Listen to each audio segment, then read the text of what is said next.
রহমান কিনা আহারে কি অবস্থা, দেখো কি অবস্থা, এমন মার দিছে মনে হয় স্মৃতিশক্তি লোপ পেয়ে গেছে। মির্জাফর যে সব দোষ তোমাদের ঘাড়ে দিবি এই কথা তো জানা। তোমার ঘরে বাদ যাচ্ছে না, আমাকে তিনজনের কেস দিবি ডিক্লেয়ার হয়েছে। দেশে কি আইন কানুন নাই? একজন নিরীহ মানুষে আসামি বানায় দেবে।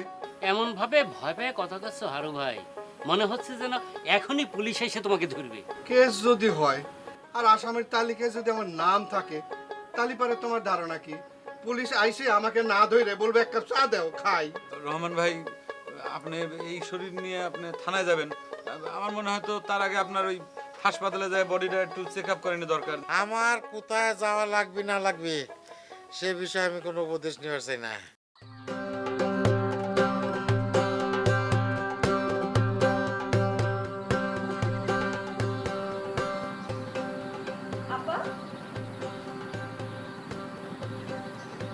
আপা, রহমান দুলা ভাই নাকি তারা মারধর করেছে শুনলাম। তুমি কি এতক্ষণে কথাটা শুনলে মা জননী? ঘটনা তো অনেক আগে। আব্বা, আমি আগে শুনি নাই, এখনই শুনছি, তাই তোমাকে বলতেছি। ওই যে সকালবেলা তোমাকে নাস্তা মানে খাওয়ানোর জন্য খোঁজ করতেছিলাম, তখন মজিদ বলল যে তুমি বাড়িতে নাই, তুমি গেছো হচ্ছে রহমান সাহেবকে দেখতে, কারণ তারা জানি মারধর করেছে। ঘটনাটা কি? মা জননী, এই যে মারধর করেছে এই কথাটা বলে ঘটনাটাকে এত হালকা করে দিলে তো চলবে না। তাহলে পরে আব্বা এই মারধরের ব্যাপারটা কিভাবে ভারী করা যায় তুমি নিজে একটু বলে দাও। প্রকৃত ঘটনা যেটা সেইটা সেইভাবে কওয়া লাগবে। আসল ঘটনা হলো রহমানকে হত্যার উদ্দেশ্যে আক্রমণ করা হয়েছিল। আল্লাহর অশেষ মেহেরবানি যে সে জীবনে বেঁচে গেছে। তো এখন কি অবস্থা রহমান ভাইয়ের, মানে হাসপাতালে নেওয়া হয়েছে তাকে? হাসপাতাল, থানা সব জায়গায় নেওয়া হয় মা জানা। আমি তো সেই জন্যই প্রস্তুত হয়ে যাচ্ছিলাম। শোনো, রহমানের রক্ত তো বৃথা যাবার দিবার পারিনি। আমার দল করার জন্য আজকে রহমানের এই রকম চরম পরিণতি, এই কথা আর কেউ না বুঝুক, আমি কিন্তু খুব ভালো করে বুঝতে পারছি। ও বাপ, গ্রামে এসব কি হচ্ছে একটু বলো তো। এই যে কয়দিন আগে মোজা ভাইয়ের মাথা মেরে ফাটাই দেওয়া হলো, এখন আবার হচ্ছে এই যে আজকে মানে রহমান ভাইয়ের এই অবস্থা, তাকে মানুষজন মারধর করতেছে, মানে কারা করতেছে এসব? কি হচ্ছে গ্রামের মধ্যে? এই কথাটা তোমার দোস্ত বন্ধুদের কাছে জিজ্ঞেস করলে ভালো হয় না মা জননী? তাদের আক্রোশের মাত্রাটা দেখিছো? তারা কি তাদের বিরুদ্ধে প্রতিবাদ করার একটা মানুষও বাঁচায় রাখবি না, সব প্রতিবাদ এইরকম করে স্তব্ধ করে দিবি? এমন করে কথাগুলো করছে বাবা যে আমার দোস্ত বন্ধুরা মীমাংসা করে একসাথে আলোচনা করে তারপরে রহমান ভাইয়ের উপরে হামলা করেছে। অবশ্যই তারা করেছে। আমার কর্মীর একটা লোম স্পর্শ করে এই রকম সাহস অত্র এলাকার কারণ হয়, এটা তুমি খুব ভালো করে জানো মা জননী।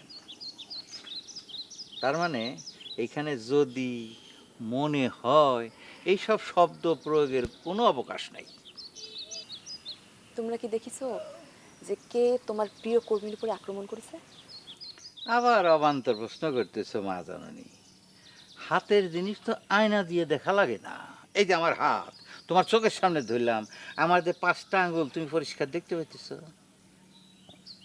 ও, বুঝতে পারতেছি আমার কথা তোমার কাছে ভালো লাগতেছে না, কিন্তু কি করবে মা জননী, সত্য বড়ই নির্মম। আচ্ছা ঠিক আছে, আমিও যাই, দেরি হয়ে যাচ্ছে, রহমানের সেবা করা লাগবে।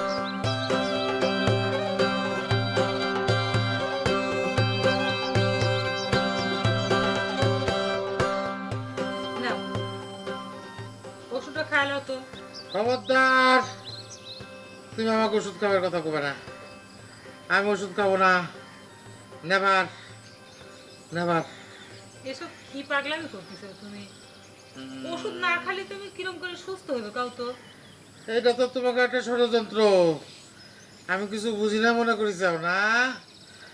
ওষুধ খায় আমরা সুস্থ করলি, থানায় যা যদি আমি গ্যাস করি সে গ্যাস দুর্বল হয়ে যাবে। ওষুধ যদি খাওয়াই লাগে তাহলে থানায় কেস করার পরে খাবো। ও তুলা ভাই এখন কি অবস্থা? ও জ্ঞান ফিরেছে দেখতেছি।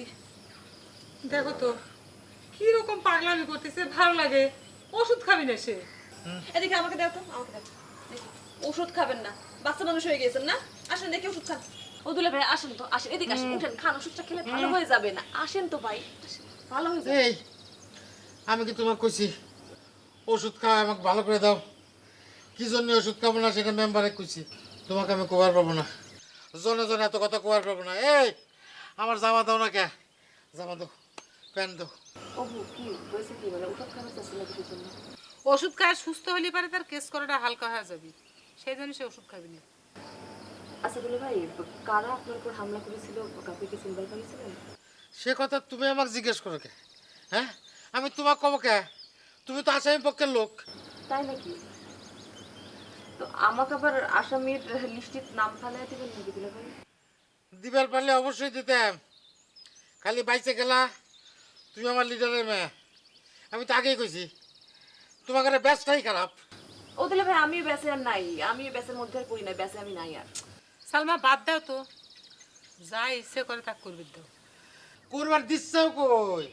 সে কোন থেকে করছি আমার জামা প্যান্ট দাও, থানায় যাবো, দিচ্ছেও না কিসের জন্য? এ ফালতু লোক, আজারি কথা করছো কিসের জন্য? তোমাকে কতবার করে করছি থানায় যাওয়া লাগলি আমি নিজে তোমার সাথে করি। অসম্ভব! আমি তোমার সাথে থানায় যাবো কে? হ্যাঁ, তোমার সাথে থানায় যাই, আগুনের মধ্যে পানি দিয়া কেস হালকা করে দাও না। থানায় যদি যাওয়া লাগে আমি লিডারের সাথে যাবো, লিডার আমার জন্য অপেক্ষা করতেছে। দাও দাও আমার জামা প্যান্ট দাও। আচ্ছা তার আগে ওষুধ একটু খেয়েছি। পুরে হ্যাঁ, চিন্তা করছো কি পরিমাণ বাইক খেলো? আমাকে বয়ফ্রেন্ড কেমন দেখে আসতেছে চেয়ারম্যান, মানে তার অবস্থা কি? তার অবস্থা দেখতে যায় তো আমাদের অবস্থায় ধরে গেলি পরে মানে করুণ হয়ে গেছে।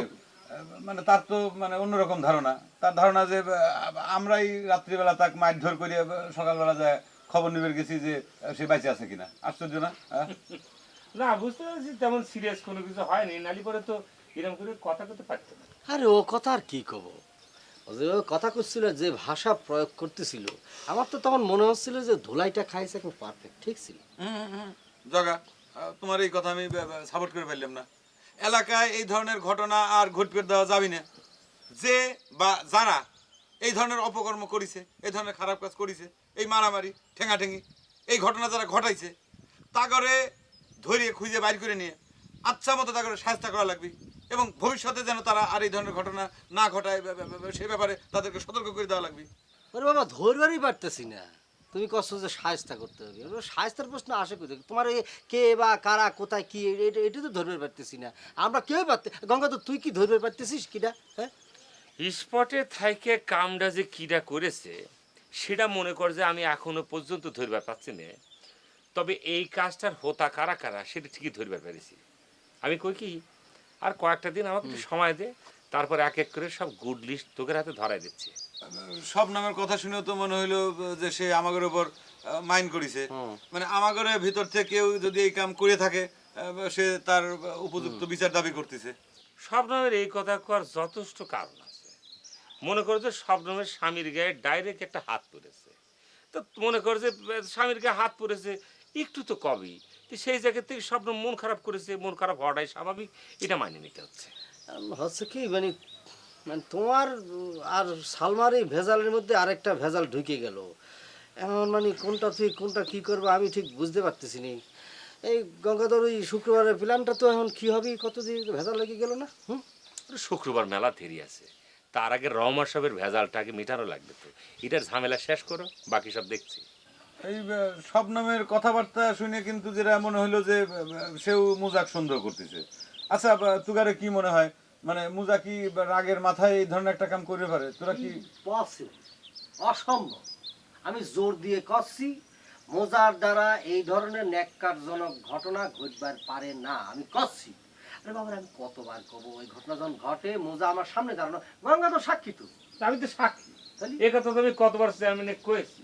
সুজন তো কিছুতে আমার কথা শুনছে না, সুজন খালি সন্দেহ করে যাচ্ছে। এখন এইটা করলে আমি কি? আচ্ছা ঠিক আছে, আমি মুজাক সন্দেহ করলাম না, কিন্তু এই কর্মটা কিরা করলো সেটা তো আমাকে খুঁজে বের করা লাগবে নাকি? ঘটনার পর থেকে মির্জাফরের অতি আগ্রহটা দেখি আমার সন্দেহ হচ্ছে। কিসের সন্দেহ? মীর জাফর যে এই কাম করেছে এই কথাটা কি কেউ বিশ্বাস করবে? বিশ্বাস করবি না সেটা ঠিক আছে, তোমার যেটা মনে হচ্ছে সেটা আমারও মনে হচ্ছে, কিন্তু মির্জাফরের একটা ব্যাপার আছে। মির্জাফর কিন্তু মনে প্রাণে এক প্রকার চাচ্ছে শবনমের সঙ্গে তোমার আমার সাগরের একটা গ্যাঞ্জাম বাদুক, এবং সেটা হলি পরেই মির্জাফর এক প্রকার সাকসেস হবে। একদম ঠিক কথা কইছিস, ঠিক কথা কইছিস গঙ্গাধর। এই জন্যই তো কই তোর মাথার মধ্যে চিকুন বুদ্ধির খেলা বেশি খেলে। কথাটা কিন্তু চেয়ারম্যান উড়াই দেওয়া যায় না। শবনম কিন্তু ইতিমধ্যেই মনক্ষুণ্ণ হয়েছে। এখন কথা হচ্ছে কি, আমাদের বন্ধু বান্ধবের মধ্যে যদি মনে কর যে ভেজালটা বাঁধে, ঝামেলা হয়, সবচেয়ে বেশি উপকার পাবে কিডা? সেটা কিন্তু মির্জাফর। সে লাভবান হবে আর কি। হ্যাঁ, অবশ্যই লাভবান হবে, সে তো লাভবান হবেই। আচ্ছা ঠিক আছে, কথাটা আমি উড়িয়ে দিলাম না, কিন্তু এই ঘটনাটা তো প্রমাণ করা লাগবে। প্রমাণ হওয়ার জন্যই তো তদন্ত হওয়া দরকার। আমি তো সেজন্য করছিলাম মির্জাফর থানায় যায়, যায় জিডি করুক, কেস করুক, যেটা করুক করুক, তারপরে তো পুলিশ আসবে, আসলে পরে তদন্ত করবে। সে সময় তুমি ডিক্লার দিয়ে পূর্ণ সহযোগিতা করবে, যাতে করে সুন্দর একটা তদন্ত করে সত্য ঘটনা উদ্ঘাটন হয়। সত্য ঘটনা উদ্ঘাটন হোক, সেটা তোমরা সকলেই চাই। পারফেক্ট পারফেক্ট কথা কইছে, একদম গঙ্গাধর সুন্দর কথা কইছে, আমি এটার সাথে একমত। তবে একটা জিনিস খেয়াল রাখতে হবে, আমাদের নিজেদের মধ্যে যেন কোনো ভুল বোঝাবুঝি না হয়, আর সব নম্বরে বোঝাতে হবে সেজন্য আমাকে ভুল না বোঝে আমরা তার সাথে আছি, বাস শেষ হয়েছে। আমারও মনে হয় যে মানে শবনম মনে হয় এই মানে সাম্প্রতিক ঘটনা মানে নিয়ে কিন্তু সে একটু ভুল বুঝতেছে। আমাদের ফ্রেন্ডশিপের ভিতর একটা কিন্তু ঝামেলা বাঁধতে পারে। তুমি কিন্তু আমার জামা প্যান্ট না দিয়ে দেরি করে দিচ্ছ শবনম। তাহলে পরে কি আমি ধরে নেব যে আমাকে যারা আঘাত করেছে, মারিছে, তাকে বিচারক? তুমি সেটা চাও না? অবশ্যই চাই যে সেটার বিচার হোক। কিন্তু তার আগে চাই যে তুমি সুস্থ হও। আমি তো সুস্থ হবার চাই না, আমি থানায় যাব। আচ্ছা দুলে ভাই, আপনি কি সিনবার পারিছেন কারা আপনার উপর আঘাত করেছে? সিনবার তো পারেন নাই, পারিছেন যে কেস করতে যাবেন? কি কে বলেন? আমার বুকা মনে করিস না, আমি নামগুলি কয়ে দেই আর তুমি তাগারে যা কয়ে পালানোর ব্যবস্থা করে দাও। ভূমিকম্প হয়ে যাবি, টের পাই নাই যে কার গায়ে হাত দিছে, ভূমিকম্প করে দেব। আমার জামা প্যান্ট দিচ্ছাও না কে? এই, এত যেহেতু তোর তেজ, যা গরমে যায় খুঁজে নিয়ে নে। তোকে আমি করছি যে আমি তোর সাথে থানায় যাই, সেটা যেহেতু যাবি দিব না। তোর এত তাগদ হয়েছে শরীরে যে তুই একা থানায় কেস করবে যাবো, তুই জামা খুঁজলে আর তাগদ হচ্ছে না তোর। যা ওটা তুই লোক কোনে কর। ও রহমান, হারি মা জননী, তুমি এখানে কি করতেছো? তামাশা দেখ পারেছে লিডার, বলছে না লিডার আমাকে আবার জ্ঞান দেয়, ওষুধ খাওয়ায় আমার সুস্থ করার চায়, দিছি ওষুধ ফেলায়। খুব ভালো করেছো, ওষুধ ফেলাই দিছ। এখন দেরি করো না, চলো, আমি অনেকক্ষণ ধরে অপেক্ষা করতেছি, থানায় যাবো, চলো। দেন তো লিডার, আমার জামা প্যান্ট না দিয়া কিরাম বাধা দিচ্ছে।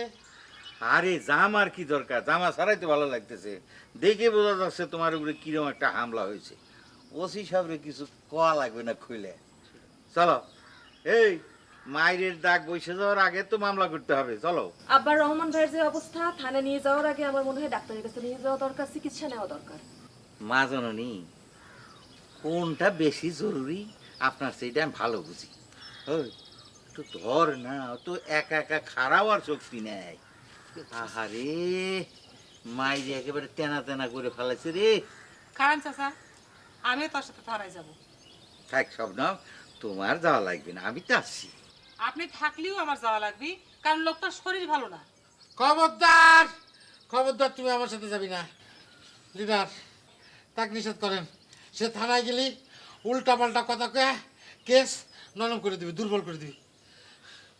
দেখলে তো স্বপ্ন, রহমানও চায় না তুমি তার সঙ্গে যাও। টেনশন করো না, তোমার নাম আসামির তালিকায় দেওয়া হবে না। ওরে গেতা ধর।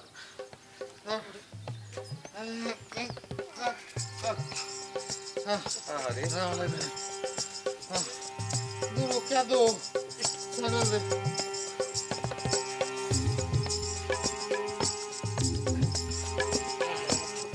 ধর ধর ধর, ভালো করে ধর। আরে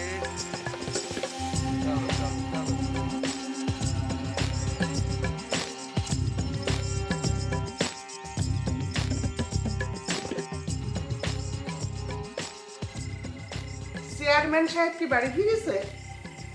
ফিরিছে, তবে বাড়ির মধ্যে ঢুকেনি। বারান্দায় বৈঠকখানার মধ্যে বসে লোকজনের সঙ্গে কথাবার্তা করছি দেখলাম। রহমানের খবর কিছু জানিস? রতনের কাছে শুনেছি সে নাকি কেস করবে গেছে থানায়। মনে করে তোমার ব্যাটার নামেও কেস হচ্ছে। ওই মির্জাফর যতদিন বাইসে আছে ততদিন কেস দিবে। তোর খালু বাইসে থাকতে তো বছরে কম করে 10টা কেস দিত। আচ্ছা, খালুজানের সঙ্গে যা করিছে করিছে, কিন্তু সুজন ভাই তো তার ছেলের বয়সে একটা মানুষ, তার সঙ্গে এরকম ব্যবহার করতে তার কি খারাপ লাগে না? খারাপ লাগলে একের পর এক শত্রুতা করে। চেয়ারম্যান বাড়ির সাথে ঝামেলা করেই তো তার সারা জীবন পার হয়ে গেল। শয়তান লোকটা কিছু হয়ও না। 10টা দিন যদি জ্বর হয়ে পড়ে থাকতো তাও হইতো। আমার কি মনে হয় জানো খালাম্মা, মিজান ভাইয়ের সঙ্গে সালমার বিয়ে হয়ে যাওয়ার পর হয়তো বা এই বাধাবাধিটা একটু কমে যেতে পারে। নিজে হয়তো করবি না, ওই মির্জাফর জামাইরে দিয়ে করাবে। মিয়াজান কম শয়তান মনে করিস? আচ্ছা খালাম্মা, তুমি যেহেতু জানো যে মিজান ভাই একটা শয়তান মানুষ, তাহলে পরে তুমি তার সাপোর্ট নিচ্ছ কিসের জন্য? আচ্ছা থাক, ওই মিয়াজানের কথা বাদ দে এখন। সকালে উঠে একটু মনে করিস তো ওই রহমানরে দেখতে যাইতে হবে। খালাম্মা, তুমি কিন্তু মির্জাফরের রাজনীতিটা ধরবে পারতেছো না। আজ রে কথা কইস না তো। আমি কি তার রাজনীতি ঠেকাবার যাচ্ছি? তার রাজনীতি ঠেকাবার কাজ কি আমার? আরে এই রাজনীতি সেই রাজনীতির কথা করছি না। আমার যেটা মনে করে যে মিয়াজান ভাইয়ের সঙ্গে সালমাকে সে বিয়ে দিবে না, খালি খালি সালমান নামের একটা মূলা ঝুলে রাখছে মিয়াজান ভাইয়ের সামনে, যাতে করে মিয়াজান ভাই আর সুজন ভাই একজন আরেকজনের বিপক্ষে দাঁড়ায়, এবং এই সুযোগটা নেয়ারই ধান্দা তার। তার মনে যদি সদ্বুদ্ধি থাকতো তাহলে পরে তো আমাকে সুজন ভাইয়ের সঙ্গে সে সালমার বিয়ে দেবে পারত। চুপ করে তো, খুব একেবারে রাজনীতি বুঝার মানুষ হয়ে গেছে।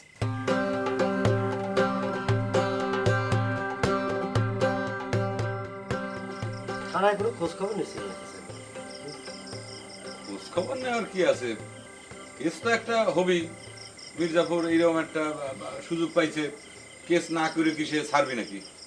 না, আমি তো শুনলাম যে মির্জাফরের লোকজন বলে আমাদের বয়ফ্রেন্ডে একটা চ্যাংদোলা করে উঠে নিয়ে গেছে। হ্যাঁ, আচ্ছা ওই শবনমও গেছে নাকি? না, যাবার চাইছিল, নেয়নি। ওরা ভাবতেছি শবনম আসল ফিরল।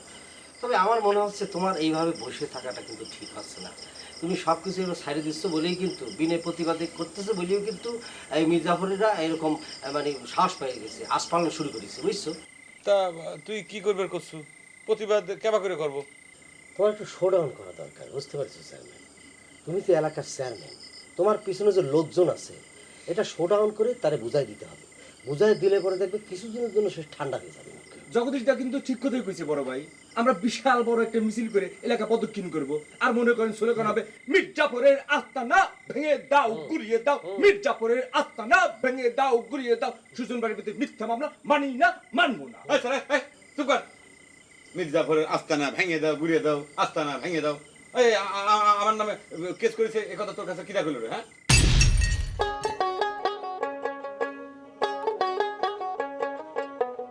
তুই আমার কত কামটা কিরা করেছে? এটা মির্জাফর এগেরই কাজ। এসব তুই কি কথা করছো গঙ্গাধর? কত চেয়ারম্যানের সঙ্গে তোমার সম্পর্কটা নষ্ট করার জন্য মির্জাফরের নিজের লোকের মাথায় বাড়ি দিতে মির্জাফর কিন্তু এক পাও পিছু হটবে না। সুজন, আমি বাড়ি থেকে পালিয়ে চলে আসছি। কি করছে? কি ঘটনা কি হয়েছে আমার কাছে খুলে কও। আব্বা আজকে রাতে আমাকে বিয়ে দিবে বলে ঠিক করেছে গোপনে। আমার সামনে ঘাটের মনের মতো বসে রয়েছে দুজনে। সেটা আমার ইচ্ছে। আপনার যা ইচ্ছে তাই করলি তো চলবি না। হাতির পাঁচ পা দেখি যাও না, কি মনে করি যাও 2 দিনের মেম্বার হয়ে একটা দেশের রাজা বনে গেছো। আমি একটা সিদ্ধান্ত নিয়েছি, তুই কিন্তু না করবার পারবো না। আগামী শুক্রবার তোর সাথে আমি কল্পনার বিয়া দিব। কি করছো আম্মা? এটা তুমি কি ধরনের কথা করছো?